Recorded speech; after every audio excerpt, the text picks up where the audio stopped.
no pressure to be cool and exciting when internally at Databricks I call myself the governess of data. Yeah, exactly. But the topics I end up covering are things like responsibility and like capability maturity and stuff like that. It sounds like I'm everyone's nanny. Hopefully more of the like Mary Poppins style than the ones that get taken away on umbrellas. Cool. So I'll talk a little bit about responsible AI, some of the things that we're seeing now and how organizations are approaching that. A little bit of a regulation update. Obviously, there's quite a lot going on in the space, and in particular, for FinTech, there are some specific things in there as well. And then the response that we're seeing in the industry and how that's being approached. So hopefully that jives. I will say, again, in the fact that I'm talking about responsibility and ethics and so forth, I did read the rules about creating presentations for this. It said to use like 32-point font. So there are very few very large words. And for those in the back, you're welcome. For everyone else, I apologize for the lack of words on the screen. It just means that I have to say more over them. All right, so I'm going to start with responsible AI. And I like to kind of lay the groundwork of what we're talking about. So one of the things to think about is just to kind of level set. 80% of companies are planning to increase their investment in responsible AI. Over the last few years, especially, we've seen a tremendous increase, of course, in the desire to use AI, and a parallel increase in the need to think about what that means from a risk perspective. How do you get the value of AI and the capabilities that it will drive for your organization and unlock that value without creating a massive reputational risk for your company or potentially business and financial risks? So when we think about responsible AI, we kind of think of it in multiple levels, right? So a lot of people talk about the ethics, right? That's where I started, actually. So I was in data science ethics. I had a podcast for it for several years. As a data scientist who kind of came into the industry when things weren't quite such a buzz, it was still important to see where could it go. But there's sort of multiple levels. At the very bottom is where we see regulatory compliance, right? We have to follow the guidelines that are set in place to be compliant with regulation, right? Otherwise, we're going to be out of business. That's how it works. In the ethics space, this is like, what should we do? If we could make AI act the way we would act and have the same values that we have, what should we do? Now, getting there, as we may have seen in the last year and a half, is very challenging. And so really where we end up is, what can we do? What are the things that we can put in place to be responsible with AI and put in place guardrails that we actually can enforce, knowing that the aspiration is to get to ethics, but the realistic intention and goal is to be responsible. So that's kind of where we're at. And that 80% of companies are looking to say, okay, yeah, I have to be compliant. That I've already invested in. What else can I do? Right? This is that next step. So I break this down into kind of 4 levels, right? If you think about kind of coming from the top down, at the top you have the program. That's really if we could do anything, if we could be the most ethical people that we intend to be, what does that look like for our company? Right? It's setting the stage on the ethical principles and the vision of what our organization wants to achieve and intends to be. So this is where at those top level, you typically see somewhere between like 4 and 6 ethical principles in a given company. And some group of people, probably in the C-suite, maybe the board, are setting out some high-level principles like we want to be fair and unbiased. We want to be transparent. We want to be human-centric. These kinds of very big, vague, floaty ideas. And then at some point, you have to translate that down, right? You say, okay, that's great and all. And what the heck does that mean to those of us who are actually in the organization? What is it we have to do to be whatever vague concept you've just thrown out there? And that's where you see policies, right? So this is that translation down one level to say, what are the frameworks? What are the rules of the road? Are there specific things that means we can or can't do as an organization? Do we have to say, every time we're going to create an AI, we need to evaluate it against this policy and say, is this allowed, right? Is this okay for us in our organization? And every organization is going to handle this a little differently. beneath that, the next level of translation is then, okay, how do we create processes to enforce the policy? What does it look like to start enacting that on a daily basis? So do we have an AI review board that looks at this and says, does a given application of AI conform with the policy, conform with, therefore, the principles? Do we have auditing over time? How does this change other processes in our organization, like procurement, or like cybersecurity, for example? And so this is where you have kind of the process, all the different processes that the organization is going to operate under.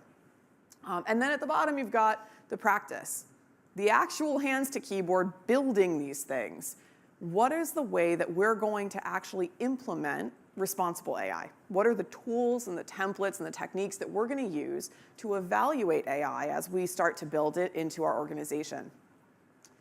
And so what you find is that this middle section is what ends up being called AI governance, right? And it's governing the practice, right? It's governing to make sure that these tools, templates, and techniques abide by the processes and follow that process that is then aligned to the policy that then hopefully gets you closer to your principles, right? So this is the kind of stack of responsible AI. In terms of principles, these are, I've kind of summarized from a lot of different frameworks, these that end up being roughly what you find. It's usually some subset of these. And basically, this is sort of the pick list that ends up happening at the highest levels of which of these do we think is most important. We've seen a lot more emphasis, for example, on security lately, because there's a lot of concern about how do we make sure that IP is not infringed, that our information is not getting put out there, that our customers' information is not going to be exposed, right? So this safety and security ends up being a big part of that. Of course, we've also seen that in privacy as well, right? And now with additional regulation, compliance is taking on more meaning, has more aspects to it. But other things that we find, for example, is efficiency. Typically, in building AI, takes a lot of power, takes a lot of processing, takes a lot of money, not the thing that most organizations, especially fintechs, want to spend to do this. If they can get the capability less expensive, they want to. But efficiency is something that's been talked about more because the energy costs of creating and maintaining and doing inference with AI, especially large language models, is becoming a bigger concern. How do we power these things? So if efficiency becomes one of your principles, then you look at how you minimize that to still get the same outputs while not impacting the environment and also not impacting your budget. So I won't go into all of them, but they're there if you'd like them. All right. Quick update on regulation. First off, let me caveat, I am not a lawyer. I am a data scientist who went into strategy. So while I talk to the lawyers, I have to say I'm not a lawyer. Again, 77% of companies see regulatory compliance and regulation as a priority for AI. Of course, with the EU AI Act, that's increasing. Anyone who does business with or near or on EU citizens, this is going to be a concern with the EU AI Act coming in. We've also seen new regulation elsewhere, and I'll do a little bit of a mapping on that. But of course, in that ladder, right, the first step is, can we be compliant? With regulation changing, what it means to be compliant is changing. So of course, companies are saying, yeah, we should probably still also be compliant with whatever happens. All right. This is probably not up to date. It changes literally daily. But we're seeing regulation all over the place, right? And the patterns that it takes is different. So in the States, what we've seen up to this point is more an indication that existing laws need to be abided even if you're using AI to do the thing. In Europe, they're taking a different approach and saying we're going to have this risk-based hierarchical view of how AI can and should be applied. In China, they're saying you can do AI as long as it is in accord with our party, the party aspirations and kind of how they think about the way they want their society to run. And in fairness, that's how responsible AI and regulation works, right? Everybody has their view of what does it mean to be responsible, what values should we be enforcing. Not universal, which makes it, again, very difficult if you're operating in a multinational environment. We're also starting to see additional regulations coming in Japan, in India, in Brazil, lots of different approaches, in Australia, of course, tons of different ways that this actually ends up implemented, and the things that you need to comply with will be different by jurisdiction. So I'll go through a couple. Please understand that for a lot of them, pre-existing laws do still apply, right? So in the States, this is what I was talking about. Like in the States, if you look at the way they're handling it, they basically say, if something was illegal before when a human was doing it, it's still illegal if an AI does it, right? You're not allowed to discriminate based on protected classes if you're a human. You're not allowed to discriminate algorithmically if you're using AI. That's kind of how that goes. Data and consumer protection still apply, so you don't get to just blast people's information out there because the AI accidentally whoops did it, which we've seen. Intellectual property still applies, so all the copyright disputes and IP infringements that have been spinning up in litigation still applies on AI. Anti-discrimination, anything criminal. So, for example, there's a lot of worry about could AI tell someone how to do something terrible that would constitute criminal behavior. And so there's a lot of concern around how do you guard against your AI saying something it shouldn't, that it probably knows about, but you don't want anyone to know it knows about, just based on how it was trained. So there's a lot of kind of filtering that goes on for that. And then antitrust and unfair competition, which is a whole other topic at some point. If we have time at the end, maybe we can touch on this. But basically with antitrust, it's saying you can't use AI to create a non-competitive environment, despite the fact that the AI itself might be doing that. But we'll go to that later. All right, EU AI Act. 4 categories of risk. You've probably heard about this. How many people have looked up the EU AI Act? Okay, a few.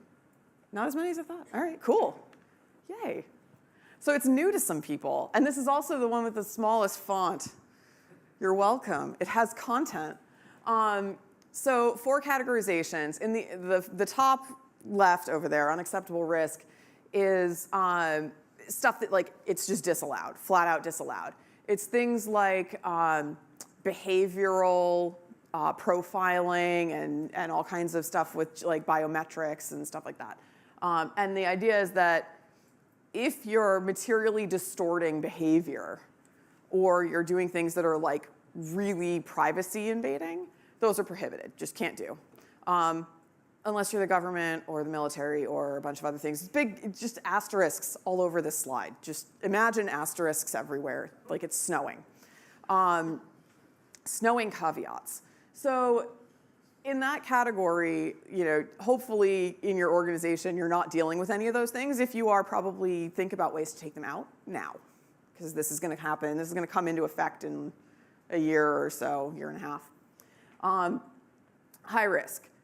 So in high risk, what it's basically saying is if there's the potential for this to influence someone's means of earning a living, health, safety, access to critical infrastructure, those kinds of things, you have to go through a very rigorous documentation process called the conformity assessment.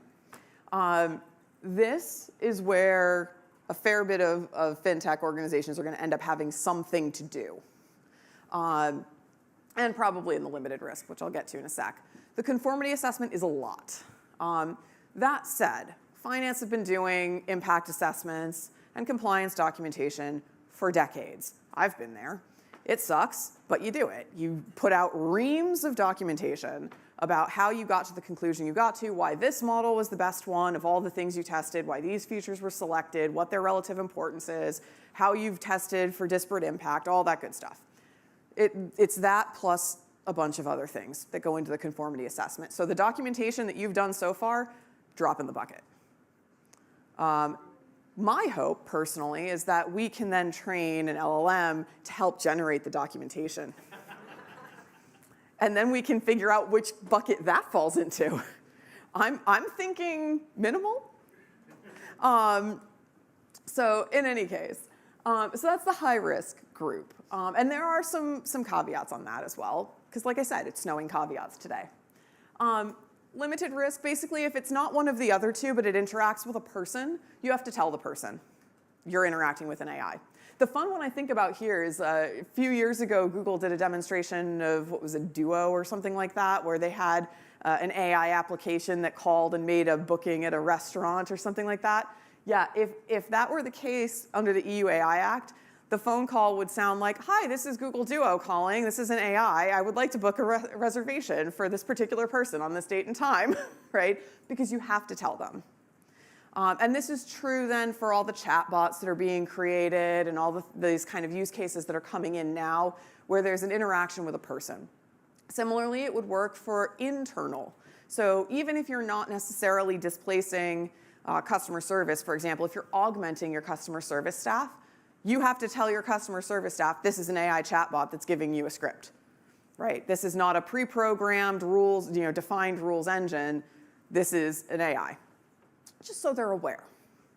And then everything else is minimal risk. So for example, things like fraud detection fall into minimal risk, according to the way that the current structure has been laid out. Now, these are very vague.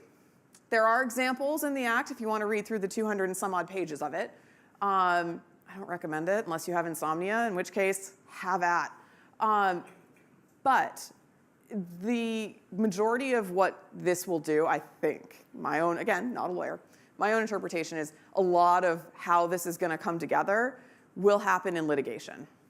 So as new applications come online, once this is enforced, we will probably see a lot of the rules get a little bit more clear as to what they consider high risk, unacceptable risk, lower risk, and so forth. Because right now there's sort of some vague understandings of what we think people are going to try and do with AI, but it's not specific yet.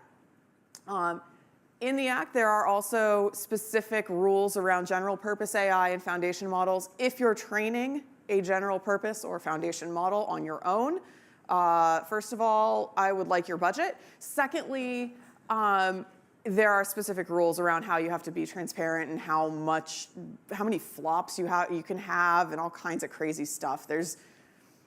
That's for like the few that want to actually build a model, which at Databricks we did. So we had to actually look at that stuff.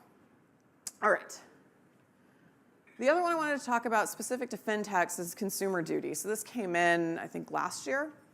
And it has some interesting implications for responsible AI because, first of all, it says design for good customer outcomes. Well, how do you define a good customer outcome? How do you know that that customer outcome avoids foreseeable harm, right? So this is sort of going back to that conformity assessment, disparate impact assessment, all these things that you have to prove are doing the right thing for your customers. And the next part is demonstrating your supply chain. With AI, the supply chain gets a little nebulous.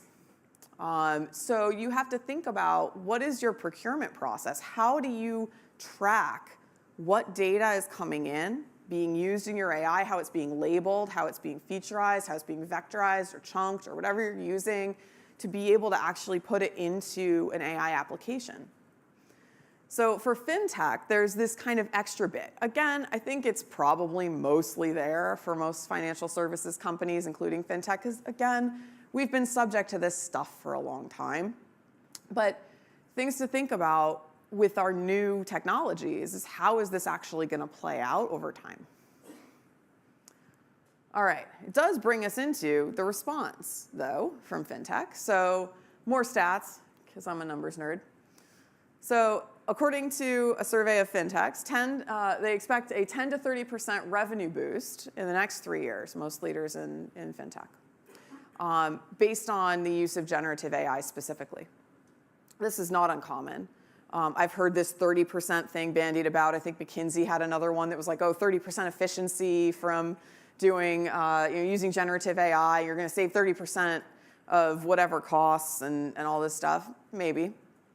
But the reputation of FinTech is kind of two things, right? There's the disruption angle, right? And from a technology perspective or digital native perspective, it's also open source. So when you think about how you're going to achieve this 10 to 30%, in a way that others aren't, right? So you want to be disruptive. You don't want to be the next, JP Morgan who's saying, okay, yes, we can incrementally improve our efficiency by 10%.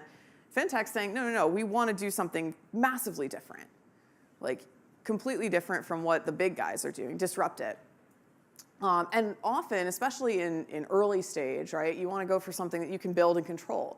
Well, it's actually an advantage now, because when you talk about knowing and ensuring your supply chain for AI, being able to have transparency, driving towards responsibility, the more you use open source and can see the code and can see the data and can see the weights and can show all of that, the better you are able to take that, use it to your advantage, prove the supply chain, go through the conformity assessments, and disrupt, so that you're not the one sitting there going, yes, I will incrementally improve my efficiency and I might get a 5% decrease in some sort of cost, right? So we're seeing in FinTech a lot of interest in the open source models, a lot of interest in being able to build and fine tune, especially for LLMs. And of course, that's always been there for machine learning and data science and so forth. So I've not yet met a FinTech using SAS, which I'm very grateful for. But just, taking advantage of what's available. Now that said, as a disruptor, there's nothing holding you back from saying, well, we think there's a 20% reduction in workforce that we could actually achieve. And what's interesting here is that it's sort of the unspoken bit in other industries, but in FinTech, it's actually moving in that direction. There's a lot of noise about it, right? So going from processes that had been manual through to kind of augmenting people and then eventually automating those capabilities. And a great example of that was Klarna. So a couple months ago, Klarna's CEO, it was actually on their own website, on their blog, said, we have a chatbot that's been handling 2/3 of our customer service requests over the last couple of months. It's gotten better quality. There have been fewer issues where people had to come back and talk to somebody again. So we're looking at that.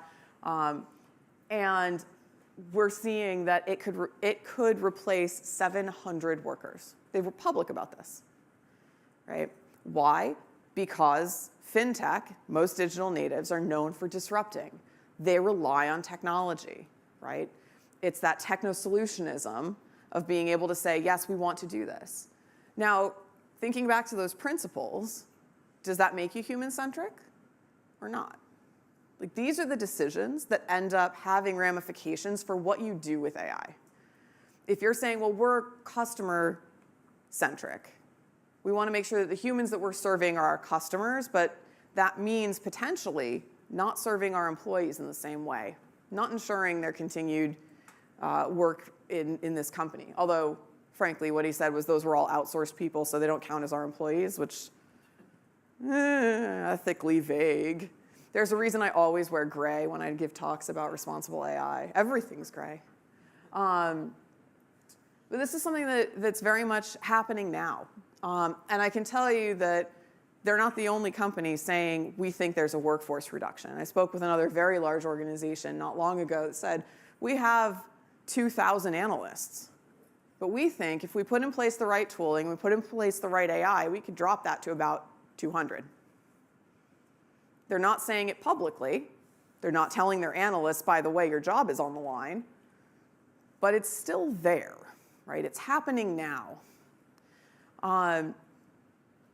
So how do we kind of move through this pattern together? From a responsibility perspective, first thing, establish your principles, right? And that includes how much transparency are you going to give? To whom, in what, right? These are the policies internally you need to set up. For organizations that have risk management, which FinTech should, extend your risk management framework to include AI, right? That's happening now. They're evaluating what are the risks that we're taking on when we put AI into place. Identify what I call no-fly zones. So there are some organizations that are saying, we're probably not in the high-risk camp most of the time, and we don't really want to go through this conformity assessment stuff. So if we could just never use AI in anything to do with HR, that'd be great. Because the moment it touches something like employment status or pay or performance, conformity assessment is required. So sometimes it's just not worth it, right? Cross-functionally implementing responsible AI. There's a lot in that one bullet. This is something that, again, at the start, we're seeing a lot more security getting involved. So we're seeing CISOs, legal teams, compliance, AI, governance, all coming together to figure out what the heck do we do? How do we safeguard the organization? How do we look at risk management differently? Do we bring in the risk officers in conjunction with all these other groups, right? Build your AI review board, including all these cross-functional folks, so that you can establish a holistic approach.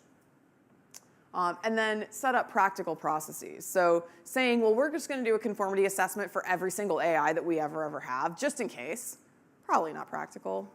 May or may not need to do it, again, unless the magic LLM that happens someday is able to do all that documentation for you, which here's hoping. But try to kind of think about what are all the teams that actually need to come together to help you solve for responsible AI. And especially in FinTech, a lot of this already exists, right? You've got risk management frameworks, you've got a model risk management capability, you've probably done some amount of documentation of this stuff before. And you've got a lot of the components, all the people in different teams that could be part of this. That's all I had officially, with a lot of time left. So happy to take questions.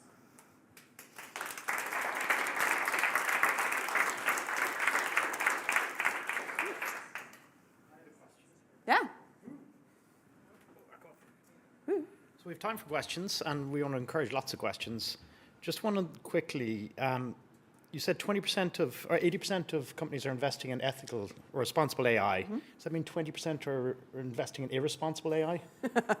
I would say 20% probably have the hubris to think that they've already invested enough. Okay, that's cool. A question on AIs dealing with AI. When you talked about limited risk informing, mm-hmm. and then sort of, what are you seeing with AIs dealing with AI? Because you talk about like AIs dealing with humans a lot. Mm-hmm. Will you see a stage where AIs have to inform each AI that they're dealing with an AI, and how does that all work, or what are you seeing with regulations around AIs dealing with AIs? I haven't seen a tremendous amount of regulation around that area. What I have seen is more that AI will govern AI. So it's kind of that adversarial approach of like having an AI that says, okay, explain to me why you said this, as a second buffer, because a human can't be there all the time to indicate, yes, this is a good response, or no, it's a bad response in a generative nature. So when you're doing things like governing and checking and evaluating the responses after somebody's prompted and saying, is this a response that we would want? It's actually more scalable and effective to have another AI in place as the governor of that. So that's something I am seeing that's come up quite a bit. And so it's things like algorithmic red teaming, right? So like, yes, you could have someone try and sit there and type, but humans are constrained as to how quickly we can type and think up the next use case and the next thing we want to try and trick it to do. AIs can do that a lot faster. So if we say to one AI, trick that one into saying this, it will find ways, and it'll do it quick. Cool. Any questions from the audience? Sure, there must be. Someone out there is thinking about something devious. Yeah? Yes, this one. Like I was wondering, like enforcement of the policy, like in our organization when we started thinking about. Oh, thank you. We started thinking about like enforcing the policy of adding more and more use cases using generative AI. So we came to a conclusion that we have created a committee to approve every use case. So I was kind of wondering what your takeaway about like creating that type of commitment. Yeah, absolutely. So that's kind of the AI review board idea. A couple of things that body would do. One is set up the policies, so making sure that you have kind of that framework at the start. Also looking at the processes, right? So at what point do different business areas need to come to the board and say, we have this idea for a new AI application. Maybe if they've already chatted with somebody who's from the AI team, data science, machine learning, whatever it might be, to say, we think we want to solve it this way, so that the AI review board can then say, does this realistically conform with the policies and processes and so forth? So it becomes that kind of touch point. It does, so there are kind of two issues with that, though. One is, if you don't have a solid set of information on how you're going to manage and mitigate risks, that can cause a lot of looping. The other is, if they don't meet often, that can cause a bit of a time suck. And the two of those compound, right? So you want to make sure that this is something where there's enough of a framework there, and this comes back to kind of the risk management framework, right? Understanding, categorizing, and quantifying the risks that you're taking, and understanding what can be done to mitigate them, and having enough information when you first go to that AI review board to say, here's the stuff that you're going to need as inputs to risk management. Here are the mitigations we're planning. Here's what we're kind of looking at, so that they can say, yeah, go ahead. And then also just making sure they meet pretty frequently.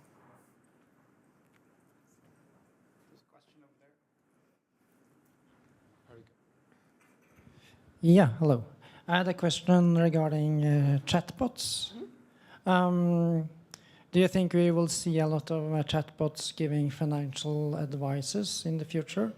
And what are the regulations in that area? Yeah, there's a lot of discussion around AI giving financial advice. There are regulations already in place about robo-advising. It's been out there. I mean, robo-advising has been out for some time, even without generative AI. I think the regulation will still apply. That said, there's enough information for us to see that, yes, it's something that if the regulation allows in the jurisdiction, companies will absolutely be approaching it. I think the question there becomes one of how many permutations of advice do you really want to offer? How customized does that become?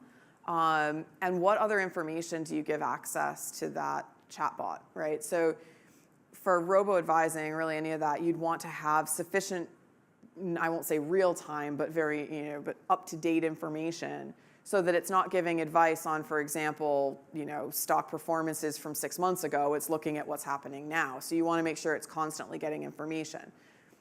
How many different places and how much information are you going to feed it on an ongoing basis? Because there's a cost to that, right? So it's thinking about, what is that going to get you? How much do you want to do? Or do you kind of set it as almost like a rules-based engine, the way that a lot of robo-advisors do anyways, which is instead of saying, well, these specific things would constitute a good portfolio for you, you say, you're in this risk category, risk appetite category, so we would recommend this kind of fund or whatever, and it's kind of a pick list.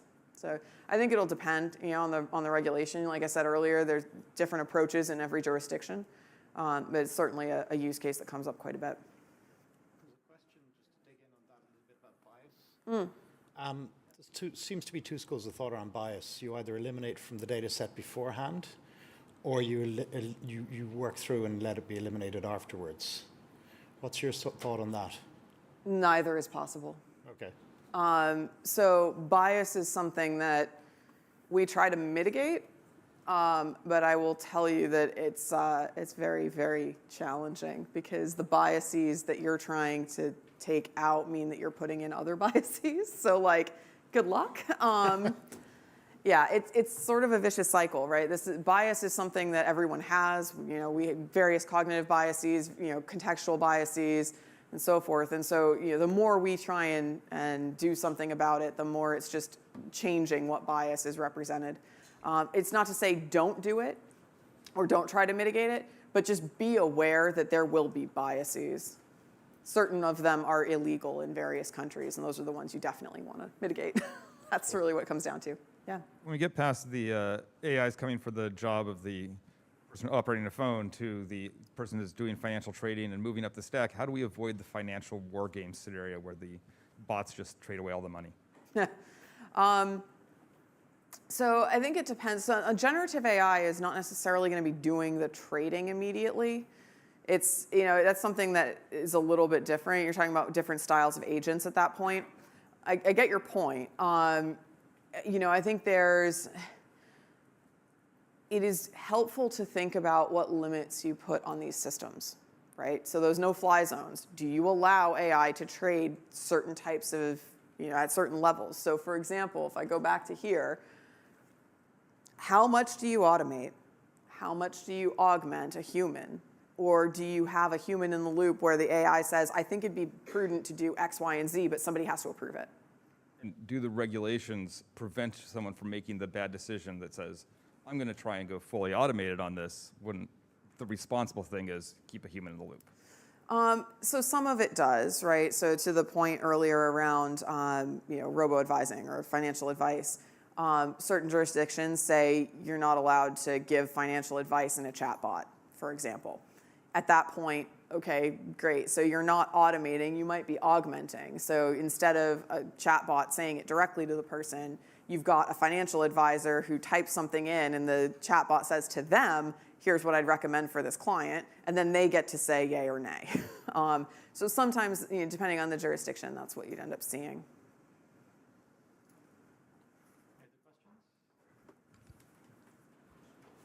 Oh, one over here. Yeah, On the front. over the front. They're coming. Hi. So yeah, really enjoyed your talk. Do you see that with LLMs being adopted quite widely? Do you see that the onus being compliant, running against those companies that are building these LLMs, so they have kind of like like ISO or some sort of a certification that embeds that confidence of that they're compliant to a certain level, or am I just? So compliance is an interesting one on this because compliance is on a per application level at this point, right? You don't get certified as a company that you are compliant with the AI regulation. You have to have every single AI certified if you're part of the conformity assessment, right? Every one of them has to go through that. So you don't get like a blanket statement saying, yep, stamp, you're good. I think with respect to LLMs, the probability of things going more awry than in classical machine learning and data science is higher. And so I think there's a higher burden of proof to say that we've done what we can to try and limit and to try to be responsible with it. And so I think that's something that it's certainly acknowledged in all the regulations, but it's going to be harder. And frankly, when you look at who's on the hook, right, the actual liability of what happens, it's still people. A lot of the regulation has actually been quite clear that it's still a person or people who are responsible for the actions of the AI. A good example of that was the whole debacle with Air Canada and the bereavement policy that the AI said, oh yeah, just go ahead and claim that it's bereavement. You can say within 90 days and we'll refund your money. And they're like, your AI said it. Go on, you got to honor it. So I think there's more of that, and the regulation has been clearer, especially with some of the newer regulation coming out, saying it has to be a natural person that's responsible. When it comes to financial services here, at least, as I understand it, it's the MDs who carry that, which is a lot of risk when you look at it at scale. Do you want to touch on, you mentioned antitrust, and just to close that out. Yeah. One we could close on. So antitrust. So it's sort of an interesting one that I think about not from the perspective of those implementing AI and trying to create anti-competitive environments for their potential competition, but more so for the accessibility of AI as a competitive advantage. That a lot of the organizations that we're seeing that are startup or FinTech or digital native and whatnot, they're going towards open source partly because you have the ability to use it without having to spend millions upon millions of dollars to do it. And so it creates actually a more competitive environment to have open source models and to be able to leverage some of these capabilities so that if somebody does have a new disruptive idea that would take, it would require the use of AI and require the use of LLMs, there's a means of entry into that market. So, my own soapbox, since I'm standing on the podium, I get to say it. I personally think that it's a helpful tool to have, these kind of open source models, to get new entrants into the market so that it's not reliant on this token-based economy of having to pay for a proprietary application for AI.